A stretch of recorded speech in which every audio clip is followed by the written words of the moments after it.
Engineering mathematics के lectures में आपका स्वागत है और यह लेक्चर नंबर 10 है। हम हाई ऑर्डर के पार्शियल डेरिवेटिव्स के बारे में बात करेंगे। लास्ट लेक्चर में हमने f के पार्शियल डेरिवेटिव्स को देखा है। बेसिकली लास्ट लेक्चर में जो हमने फर्स्ट ऑर्डर पार्शियल डेरिवेटिव्स किया था वह क्या था, वह पॉइंट x0 y0 पर with respect to x partial derivatives का फंडामेंटल डेफिनिशन था। इंक्रीमेंट x0 में है क्योंकि हम इसे ले रहे हैं या हम partial derivatives with respect to x की बात कर रहे हैं और फंक्शन वैल्यू डेल्टा x से डिवाइडेड है और यदि लिमिट एग्जिस्ट करती है तो इस लिमिट को लेने पर तो हमारे पास है फर्स्ट ऑर्डर पार्शियल डेरिवेटिव है partial derivative with respect to x और इसी तरह हमारे पास है partial derivative with respect to y। इस पॉइंट x0 y0 पर जब यह लिमिट एग्जिस्ट करती है, अब हम इसे हायर ऑर्डर डेरिवेटिव के लिए कंटिन्यू करेंगे तो क्या होगा, जैसे अगर उदाहरण के लिए हम f का derivative with respect to x 2 बार लें। इस स्थिति में यह नोटेशन होगा, इसलिए हमारे पास है partial derivative with respect to x और उदाहरण के लिए हम फिर से partial derivative with respect to x लेना चाहते हैं। तो आइडिया ये है कि क्योंकि हमारे पास यह partial derivative with respect to x है, इसलिए यह दूसरा फंक्शन है और फिर हम इस फंक्शन का partial derivative with respect to x लेते हैं। तो बेसिकली यह इस तरह है डेल ओवर डेल x और फिर हमारे पास कोई और फंक्शन है जिसे मैं f(x) कहता हूं, जो बेसिकली इसका एक नोटेशन है, एक पार्शियल डेरिवेटिव। इसलिए अभी हम क्या कर रहे हैं, हम इस फंक्शन f(x) का पार्शियल डेरिवेटिव ले रहे हैं और अब वही डेफिनिशन जो हमने पहले ही पढ़ी है कि डेल्टा x गोज़ टू 0, हम इस लिमिट के बारे में बात करेंगे। तो हमारा फंक्शन यहाँ f(x) है और उदाहरण के लिए अगर हम x not y not point ले तो यहाँ विद रेस्पेक्ट टू x आप यहाँ इंक्रीमेंट करेंगे x में और फिर y नॉट बना रहेगा और फिर हमारे पास है x नॉट और y नॉट पर है और f(x) और यह इस डेल्टा x से डिवाइडेड है, तो यह डेफिनिशन होगी। अब यहाँ second order derivative with respect to x की, तो यहाँ फिर से नोटेशन के लिए इसकी बजाय हम इसका भी उपयोग करते हैं f(x) f का derivative two times with respect to x, या हम del two f over del x square का भी उपयोग करते हैं। तो फिर सेकंड ऑर्डर डेरिवेटिव f का एक पार्शियल या derivative with respect to x। इसी तरह जब हम x का पार्शियल डेरिवेटिव लेते हैं तो हमारे पास नोटेशन होता है और फिर हम partial derivative with respect to y ले रहे हैं। इस स्थिति में हम नोटेशन f(y(x) या del two f over del y del a का उपयोग करते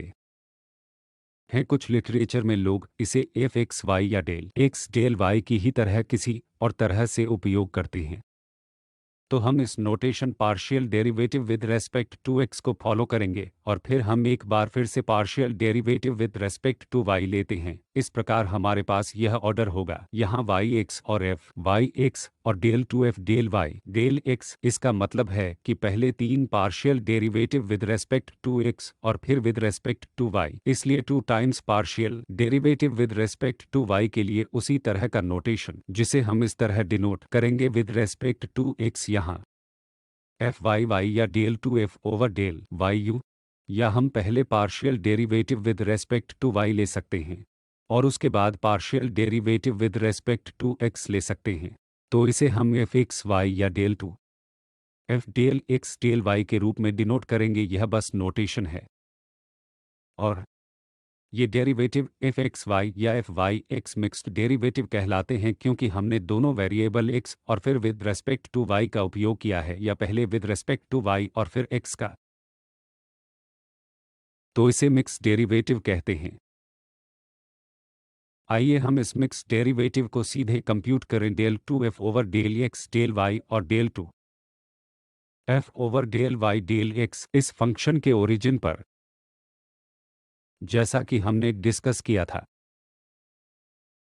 del two f over del x del y का अर्थ है कि partial derivative with respect to y का partial derivative with respect to x। संक्षेप में हम इसे fy के तौर पर डिनोट कर सकते हैं। तो हमारे पास है पार्शियल डेरिवेटिव fy और विद रेस्पेक्ट टू x है, तो हम इस एफ वाई का partial derivative with respect to X पाना चाहते हैं तो ध्यान दें कि यह एफ वाई भी एक्स और वाई का एक फंक्शन है, तो डेफिनेशन के हिसाब से हम इस partial derivative with respect to X के बारे में बात कर सकते हैं। फिर से विद रेस्पेक्ट टू एक्स, तो एक partial derivative with respect to X, तो हम limit delta X goes to zero F Y function लेते हैं और हम एक ओरिजिन पर डेरिवेटिव की बात कर रहे हैं, तो 0 0 आपके पास है 0 प्लस डेल्टा एक्स जो delta X 0 minus F Y है और 0 0 पर है, तो अभी फंक्शन के लिए हमने एफ वाई का उपयोग किया है, तो F Y delta X 0 F Y 0 0 delta X partial derivative की वही definition with respect to X, तो इसलिए एफ की बजाय हमने यहाँ एफ वाई का उपयोग किया है क्योंकि हम फंक्शन एफ वाई का with respect to X derivative ले रहे हैं। तो अब इस स्थिति में हमें जानना होगा कि एफ वाई डेल्टा एक्स 0 क्या है, तभी हम यहाँ एफ वाई डेल्टा एक्स 0 का उपयोग कर सकते हैं और साथ ही हमें जानना चाहिए 0 0 पर एफ वाई क्या है, तभी हम उस वैल्यू का यहाँ उपयोग कर सकते हैं और इस मिक्स्ड ऑर्डर पार्शियल डेरिवेटिव को कंप्यूट कर सकते हैं। आइए कंप्यूट करें कि एफ वाई डेल्टा एक्स 0 क्या है, तो एफ वाई डेल्टा एक्स 0 अब यहाँ एक partial derivative with respect to y है, तो हमें डेफिनेशन का उपयोग करना होगा। अब डेल्टा y गोज़ टू 0 और फंक्शन f के लिए हम फंक्शन f का उपयोग कर रहे हैं, लेकिन partial derivative with respect to y है तो इंक्रीमेंट y आर्ग्यूमेंट में होगा,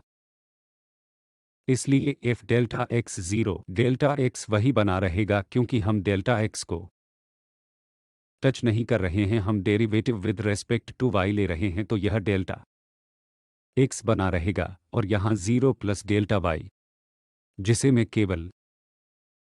डेल्टा y लिख रहा हूँ और माइनस f जो डेल्टा x 0 पर फंक्शन का वैल्यू है, तो डेल्टा x और 0 divided y,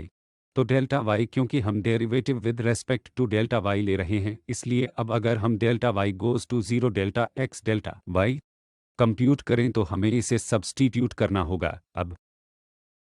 delta x delta y और फिर हमारे पास है delta x square minus delta Y square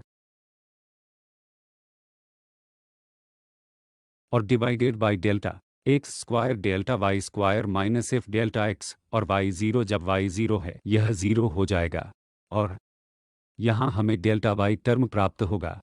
इसलिए तो यह डेल्टा वाई आप इसे इसके साथ कैंसिल कर सकते हैं और जब हम अब limit delta Y goes to 0 लेते हैं तो यह टर्म 0 हो जाएगा, यह टर्म 0 हो जाएगा और हमें क्या मिलेगा, डेल्टा एक्स 3 यहाँ डेल्टा एक्स और delta X square delta x 3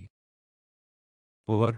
यह डेल्टा एक्स स्क्वायर बन जाते हैं, यह डेल्टा वाई है, जब हमने लिमिट ली है यह 0 है, यह 0 है और हमें डेल्टा एक्स स्क्वायर का डेल्टा एक्स क्यूब मिल गया जो कि डेल्टा एक्स है, यह डेल्टा एफ वाई और डेल्टा एक्स 0 था, तो इसे हमने डेल्टा एक्स के रूप में कंप्यूट किया है।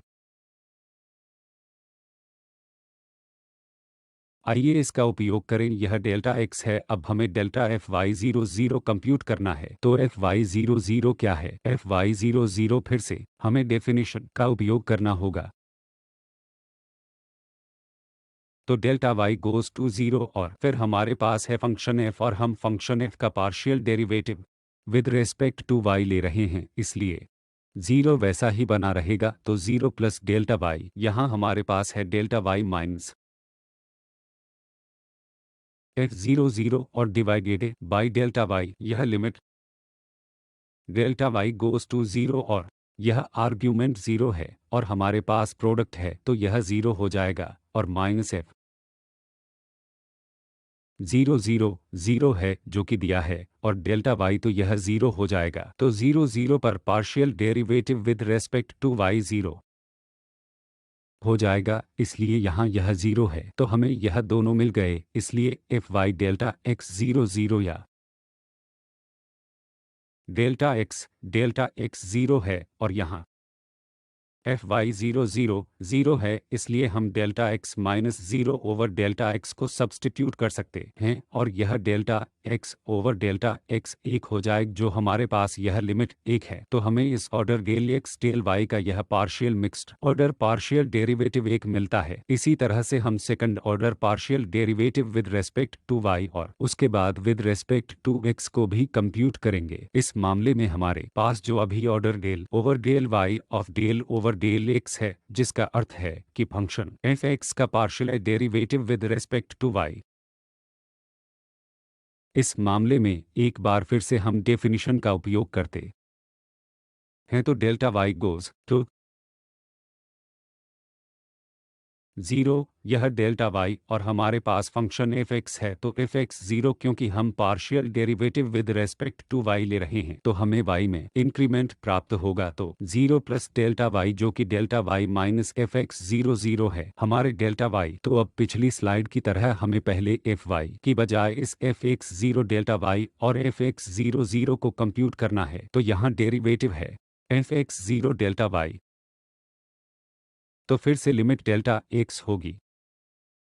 क्योंकि हम derivative with respect to x ले रहे हैं और f इंक्रीमेंट है, इसलिए 0 प्लस डेल्टा x और डेल्टा y, क्योंकि यह माइनस है, तो हमारे पास है f और 0 delta y divided by delta x। हम derivative with respect to x ले रहे हैं, तो यहाँ limit delta x goes to 0 और यह होगा डेल्टा x डेल्टा y, और यह term delta x square minus delta y square divided by delta x square plus delta y square minus, जो कि 0 हो जाएगा और हमारे पास यहाँ डेल्टा x होगा। इस स्थिति में यह डेल्टा x और डेल्टा x कैंसिल हो जाएंगे और हम limit delta x goes to 0 ले रहे हैं। यह टर्म 0 पर जाएगा और यह टर्म 0 पर जाएगा और हमें यहाँ minus delta y cube over delta y square प्राप्त होगा, जो कि माइनस डेल्टा y हो जाएगा। तो अब यह डेरिवेटिव माइनस डेल्टा y है माइनस डेल्टा y और फिर 0 0 पर f x, तो यह 0 0 पर f(x) हमने परिभाषा का फिर से उपयोग किया है, इसलिए limit delta x goes to 0 और फिर हमारे पास है f delta x 0 minus f 0 0 over delta x, और चूंकि यहाँ एक आर्ग्यूमेंट 0 है और इस प्रोडक्ट की वजह से यह 0 माइनस 0 ओवर डेल्टा x हो जाएगा और limit delta x goes to 0, तो हमारे पास फिर से 0 है, तो हमें 0 मिल गया। अब आप यहाँ सब्स्टिट्यूट कर देते हैं, तो minus delta y minus 0 over delta y और यह लिमिट, यह डेल्टा y कैंसिल हो जाते हैं, हमें -1 मिलता है। ध्यान दीजिए कि पहले हमें पिछली स्लाइड में मिला था del 2f over del x del y, जो कि 1 था, और अब हमें del 2f over del y del x मिला है, जो -1 है। तो हमने पाया कि ये दो पार्शियल डेरिवेटिव, पहला विद रेस्पेक्ट टू y और फिर विद रेस्पेक्ट टू x, या पहला विद रेस्पेक्ट टू x और फिर विद रेस्पेक्ट टू y, वे इस उदाहरण की तरह बराबर नहीं हो सकते हैं। यहाँ इसका मान -1 है और यहाँ 1 है, इसलिए जब जब इन मिक्स्ड पार्शियल डेरिवेटिव को बराबर किया जाता है, तो हमें यह परिणाम मिलता है। यदि f(x) fy और fy(x) सभी इस पॉइंट के आसपास हों, तो न केवल इस पॉइंट पर बल्कि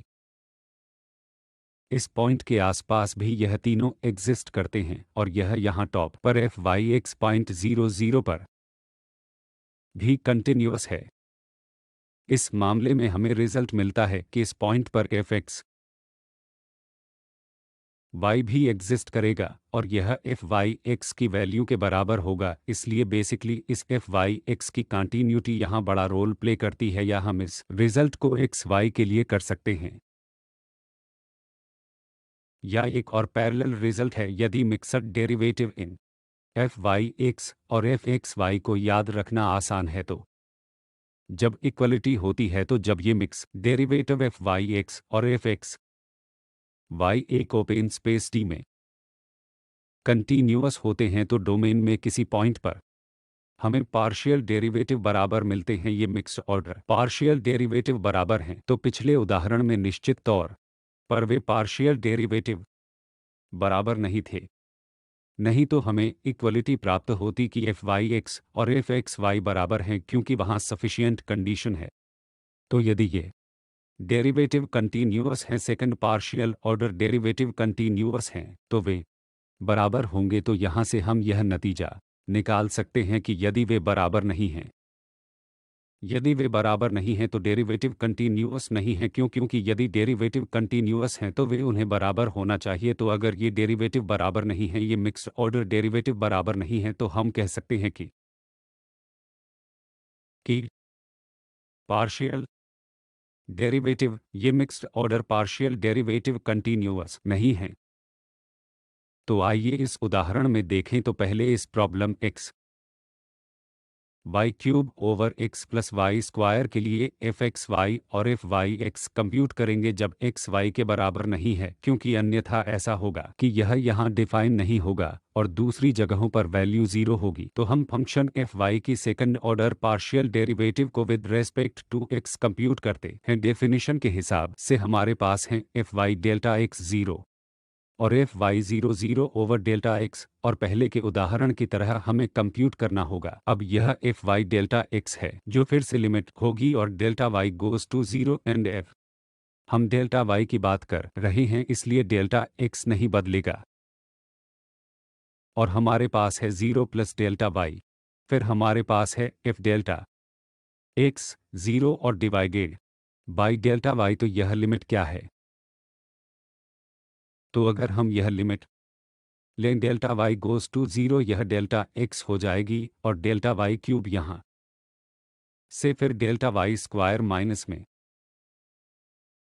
डेल्टा एक्स से डिवाइड करने पर फिर से यह वाई 0 है, इसलिए यह 0 हो जाएगी और डेल्टा वाई, इसलिए यह डेल्टा वाई यहाँ कैंसिल हो जाएगा और फिर डेल्टा वाई अगर हम 0 लेते हैं क्योंकि यह है, आइए फिर से डेल्टा वाई लिखते हैं तो हमारे पास है delta X delta Y square divided by delta X plus delta Y square. तो जब डेल्टा वाई गोज़ टू 0 तो यह टर्म भी गोज़ टू 0 होगा और यहाँ यह 0 हो जाएगा, इसलिए आपके पास यह लिमिट 0 है। इस स्थिति में यह अभी 0 है और एफ वाई 0 होगा। आइए हम यहाँ गणना करें तो F Y 0 limit delta Y 0 है और फिर हमारे पास एफ तो 0 डेल्टा वाई माइनस एफ 0 है और डेल्टा वाई से भाग दिया गया है। तो फिर से इस स्थिति में यह 0 है और यह भी 0 है, इसलिए 0 माइनस 0 ओवर डेल्टा वाई, इसलिए 0 पर यह पार्शियल डेरिवेटिव 0 है। इस स्थिति में हमें यह 0 मिला है, इसलिए 0 डेल्टा एक्स से विभाजित है, इसलिए इस स्थिति में हमें यह partial order second order derivative 0 के रूप में मिला है। अब आप इस फंक्शन के अन्य एक एफ वाई एक्स की गणना करेंगे, इसलिए अब इस फंक्शन के y के संदर्भ में y partial derivative F x फिर से परिभाषा के अनुसार y में वृद्धि, और फिर हमें इस पार्शियल डेरिवेटिव की गणना करनी होगी 0 डेल्टा y पर और 0 पर। यदि हम 0 y पर इसकी गणना करते हैं तो इस स्थिति में क्या होगा? तो हम अब 0 डेल्टा y की गणना कर रहे हैं। आइए हम लिमिट को डेल्टा वाई 0 के रूप में लें, सॉरी डेल्टा एक्स 0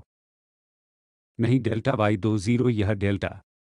एक्स 0 होगा और हमारे पास एफ एक्स डेल्टा वाई में इंक्रीमेंट के रूप में यह फंक्शन है, क्योंकि इसको अब इस इंक्रीमेंट डेल्टा एक्स से भाग दिया गया है, इसलिए यह एक्स के संदर्भ में पार्शियल डेरिवेटिव होगा, इसलिए लिमिट डेल्टा एक्स 0 हो जाती है। यह delta X delta Y cube over delta X और डेल्टा वाई स्क्वायर होगा और माइनस यह 0 हो जाएगा और फिर हमारे पास डेल्टा एक्स है। इसलिए यह डेल्टा x कैंसिल हो जाएगा और अब हम डेल्टा x दो 0 लेंगे तो यह टर्म 0 हो जाएगा और हमें delta y cube over delta y square मिलेगा। तो इस स्थिति में हम डेल्टा y यह डेरिवेटिव प्राप्त कर रहे हैं, यहाँ हम यह डेल्टा y प्राप्त कर रहे हैं इस स्थिति में। और अब एफ एक्स 0 0 पर, इसलिए इस गुणन के कारण यह 0 हो जाएगा, इसलिए फिर से गणना करने की कोई आवश्यकता नहीं है। और अब हमारे पास इस एफ एक्स डेल्टा वाई के लिए डेल्टा वाई है और 0 टर्म एफ एक्स 0 को डेल्टा वाई से भाग दिया गया है। इस स्थिति में अब डेल्टा वाई को डेल्टा वाई से भाग दिया जाता है, इसलिए यह 1 हो जाएगा। इसलिए यह एफ एक्स वाई 0 0 इस ऑरिजिन पर फिर से ये दो डेरिवेटिव समान नहीं हैं। तो इसका मतलब है कि वे 0 0 पर भी कंटीन्यूअस नहीं हैं, क्योंकि हमने देखा है कि क्या ये डेरिवेटिव कंटीन्यूअस हैं, तब हम वहां समानता प्राप्त करेंगे। इसलिए वे निश्चित रूप से कंटीन्यूअस नहीं हैं जिन्हें हम जांच सकते हैं। इसलिए इन दोनों की कॉन्टिन्यूटी चेक करते हैं। तो कॉन्टिन्यूटी की जांच करने के लिए हमें इन मिक्स्ड डेरिवेटिव को प्राप्त करने के लिए क्या करना चाहिए? जब x माइनस वाई स्क्वायर के बराबर नहीं है और अन्य जगहों पर भी, दोनों स्थान पर भी, तो यहाँ x y के लिए ओरिजिन के बराबर नहीं है। अगर हम गणना करते हैं या ये कहें कि हम कहेंगे जब x बराबर नहीं है, तो यहाँ इसके बजाय हम x को माइनस वाई के बराबर नहीं कहेंगे। इसलिए इन सभी पॉइंट पर जहाँ कोई प्रॉब्लम नहीं है, हम y को कांस्टेंट रखकर इस डेरिवेटिव की गणना कर सकते हैं। इसलिए यदि आप इस डेरिवेटिव को x के संदर्भ में इस एफ एक्स वाई से लेना चाहते हैं, तो यहाँ क्या होगा? x plus Y square constant नियम होल स्क्वायर आएगा और यह टर्म, क्षमा करें, x प्लस वाई स्क्वायर और x के संदर्भ में इसका डेरिवेटिव y क्यूब माइनस इस एक्स वाई क्यूब, और डेरिवेटिव यहाँ x के संदर्भ में होगा एक, ठीक होगा। तो यह एक्स वाई क्यूब क्या होगा और एक्स वाई क्यूब कैंसिल कर दिया जाएगा और फिर हम power 5 over X plus Y square whole square लेते हैं। तो यहाँ यह टर्म है, इसलिए x का पार्शियल डेरिवेटिव f के पार्शियल डेरिवेटिव के संदर्भ में x के संदर्भ में हमें y 5 ओवर x plus Y square whole square मिलेगा। और अब अगर हम अब फिर से उन पॉइंट के लिए y के संदर्भ में इसके पार्शियल डेरिवेटिव की गणना करते हैं जहां हमें कोई समस्या नहीं है, जब x y स्क्वायर के बराबर नहीं है, तो अब हम इसे फिर से डिफरेंशिएट करेंगे।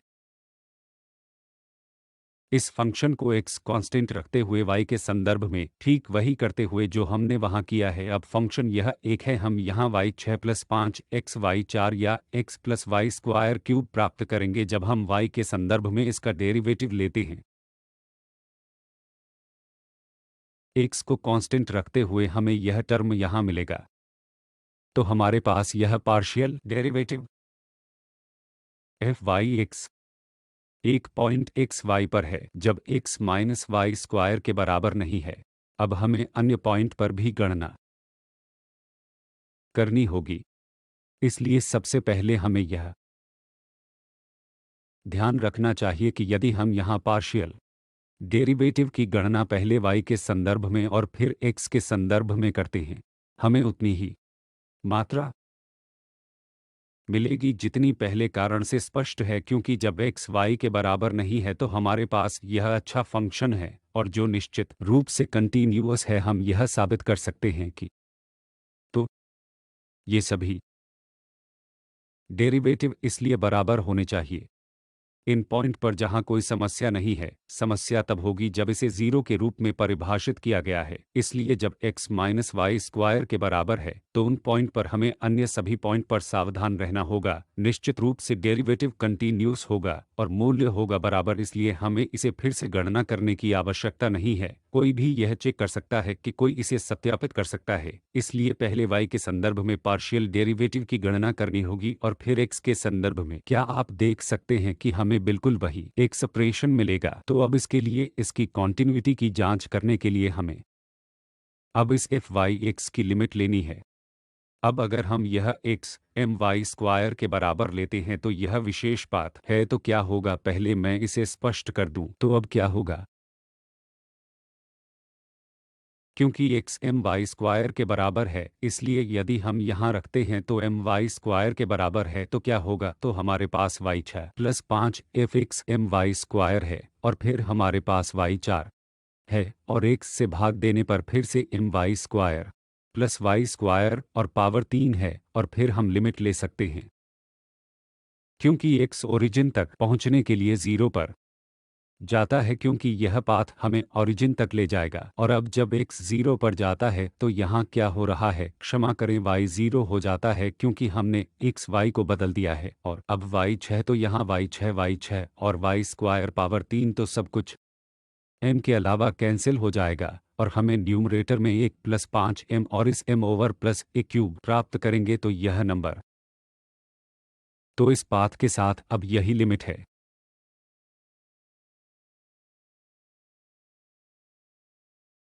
जो m पर निर्भर करता है, इसलिए यह पाथ पर निर्भर करता है, इसका मतलब है कि ये लिमिट मौजूद नहीं है, और अब हम केवल यह कह सकते हैं कि फंक्शन कंटीन्यूअस नहीं है, क्योंकि कॉन्टिन्यूटी के लिए यह लिमिट मौजूद होनी चाहिए और 0 पॉइंट पर डेरिवेटिव तक पहुंचनी चाहिए। इसलिए इस स्थिति में पार्शियल डेरिवेटिव या तो एक्स वाई या एफ वाई एक्स है कंटीन्यूअस नहीं है, जो स्पष्ट था, क्योंकि वे समान नहीं थे, जैसा कि हमने देखा है, और हम परिणाम जानते हैं कि यदि ये दो डेरिवेटिव कंटीन्यूअस हैं तो वैल्यू भी बराबर होना चाहिए, इसलिए वैल्यू 0 पर बराबर नहीं था, इसलिए स्वाभाविक रूप से ये फंक्शन कंटीन्यूअस नहीं हैं, जो यहाँ से फिर से स्पष्ट है कि हमने यह एफ वाई एक्स लिया है, और फिर इस पाथ के साथ हमने देखा है कि लिमिट पाथ पर निर्भर करती है, और इसलिए लिमिट मौजूद नहीं है और फंक्शन कंटीन्यूअस नहीं है, इसलिए लिमिट पाथ पर निर्भर करती है, और इसलिए ये दोनों 0 पर कंटीन्यूअस नहीं हैं। तो अब अगला उदाहरण यह सेकेंड ऑर्डर पार्शियल डेरिवेटिव के एग्जिस्टेंस को दर्शाता है, हालांकि फंक्शन कंटीन्यूअस नहीं है। हमने ऐसे परिणाम देखे हैं पहले ऑर्डर के पार्शियल डेरिवेटिव के लिए पहले कि फंक्शन कंटीन्यूअस नहीं है, पार्शियल डेरिवेटिव मौजूद है और फंक्शन कंटीन्यूअस पार्शियल मौजूद नहीं है। तो यहाँ भी हमारे पास उदाहरण के लिए यह परिणाम है कि सेकंड ऑर्डर पार्शियल डेरिवेटिव मौजूद है लेकिन फंक्शन कंटीन्यूअस नहीं है। तो कैसे? यदि आप इस पाथ को लेते हैं तो y बराबर x cos x यह विशेष पाथ है, और कॉन्टिन्यूटी के लिए लिमिट प्राप्त करने का प्रयास करें। यहाँ क्या होगा, एक्स क्यूब और फिर Y cube X cube cos cube X होगा, और फिर से ध्यान दें कि यह हमें ओरिजिन तक ले जाएगा, एक्स 0 हो जाएगा, यह वाई 0 हो जाएगा, इसलिए यह पाथ सही है, हमें ओरिजिन तक ले जा रहा है, और हम चेक कर रहे हैं यहाँ पर लिमिट, चूंकि एक्स वाई इस पार्टिकुलर पाथ से होकर 0 हो जाती है, इसलिए y is equal to x cos x, इसलिए इस एक्स कॉस एक्स को सब्स्टिट्यूट करने पर हमारे पास x माइनस है और y सब्स्टिट्यूट किया गया है एक्स कॉस एक्स के रूप में, और इस मामले में अब यहाँ क्या लिमिट है, तो यह x कैंसिल हो जाएगा, हमारे पास X square plus X square है, और हमारे पास कॉस क्यूब x होगा, और यहाँ 1 माइनस और cos x से भाग दिया जाएगा, और फिर हम लिमिट लेंगे क्योंकि x 0 हो जाता है। तो इस स्थिति में 0/0 फॉर्म में हमें नियम का उपयोग करना होगा, इसलिए अब यह लिमिट होगी, इसलिए 2x प्लस फिर से x के साथ यहाँ cos क्यूब x प्लस है एक्स स्क्वायर, और फिर यह 3 cos स्क्वायर x बन जाएगा, और फिर माइनस साइन x के साथ, और यहाँ से विभाजित हो जाएगा यह चिन्ह x, इस माइनस का डेरिवेटिव x होगा, लेकिन फिर से हम देखते हैं कि यह 0/0 फॉर्म है, इसलिए हमें लेना होगा, हमें फिर से नियम लगाना होगा। तो यहाँ हमारे पास x के बिना 2 है, और इस स्थिति में भी हमारे पास x के बिना 2 होगा। जब हम इस डेरिवेटिव को यहाँ गुणन नियम क्यूब x करते हैं और बाकी में मैं देखता हूँ कि x आएगा, तो इसके साथ टर्म एक्स के साथ टर्म दिखाई देंगे और फिर हमारे पास यहाँ है cos x। तो इस स्थिति में अब अगर हम लिमिट लेते हैं तो यह 1 है और यहाँ 2 + 2 तो 4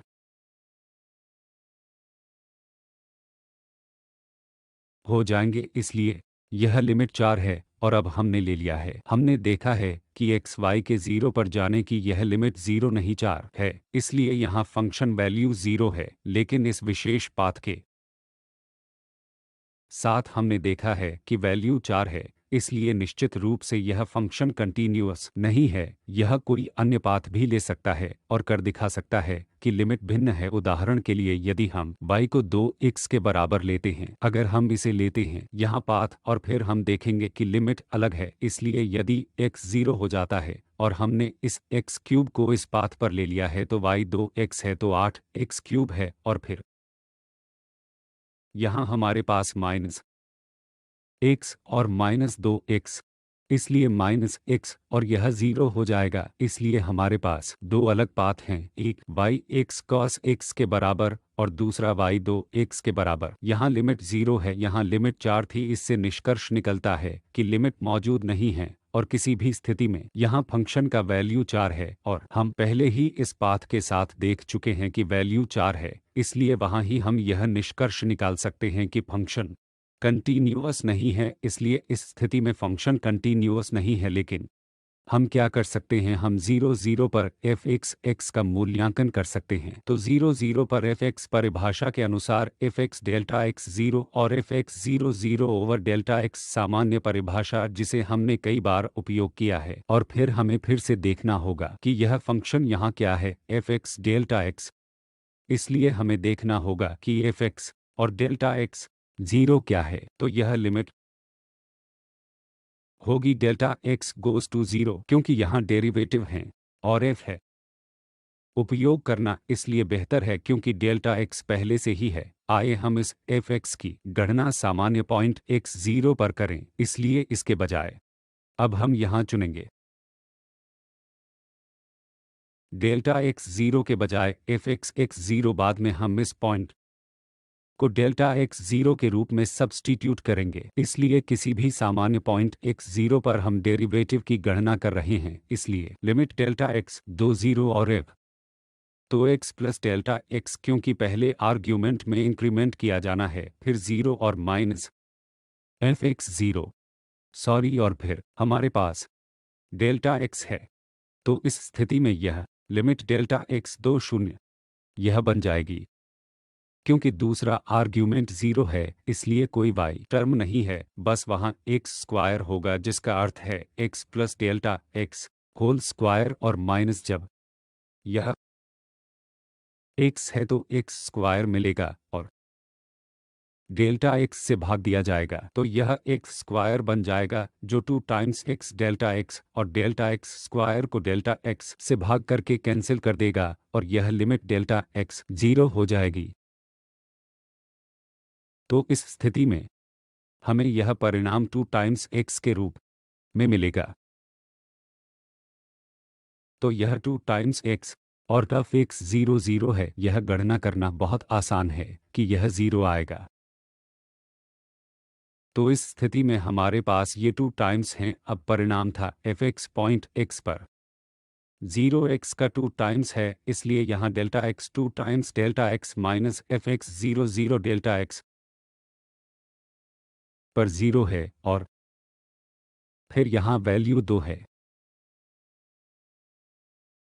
इसलिए हमने इस फंक्शन की x के संदर्भ में सेकेंड ऑर्डर डेरिवेटिव देखा है, वह फंक्शन 2 है। अब हम y के संदर्भ में डेरिवेटिव की गणना भी कर सकते हैं जैसे हमने पहले किया है, इसलिए अब हमें इस fy0 डेल्टा y की गणना करनी होगी ताकि पहले की तरह हमें -2y प्राप्त हो, क्योंकि इस साइन के कारण यहाँ 1 माइनस दिखाई देगा। इस स्थिति में हमें -2y मिलेगा और 0 0 0 होगा। तो अब यह y तो y के संदर्भ में second order derivative -2 delta y over delta y होगा और यह कैंसिल हो जाएगा और हमें 0 0 पर इस y के उत्तर के रूप में -2 प्राप्त होगा। इस विशेष स्थिति में हमने देखा है कि फंक्शन कंटीन्यूअस नहीं था, लेकिन हमारे पास एक सेकंड ऑर्डर डेरिवेटिव है, न कि केवल फर्स्ट ऑर्डर। हमारे पास सेकंड ऑर्डर डेरिवेटिव का एग्जिस्टेंस है। तो आज के लेक्चर का निष्कर्ष क्या है? अब हमने हायर ऑर्डर के पार्शियल ऑर्डर डेरिवेटिव को सीखा है और हमने यह भी देखा है कि पार्शियल डेरिवेटिव की कॉन्टिन्यूटी यह सुनिश्चित करने के लिए पर्याप्त है कि ये दो मिक्सड ऑर्डर पार्शियल डेरिवेटिव बराबर हैं, या यदि वे बराबर नहीं हैं तो इसका मतलब है कि ये partial mixed partial order derivative उस स्थिति में कंटीन्यूअस नहीं हैं। तो इस लेक्चर को तैयार करने के लिए इन संदर्भों का उपयोग किया गया है और आपका बहुत बहुत धन्यवाद।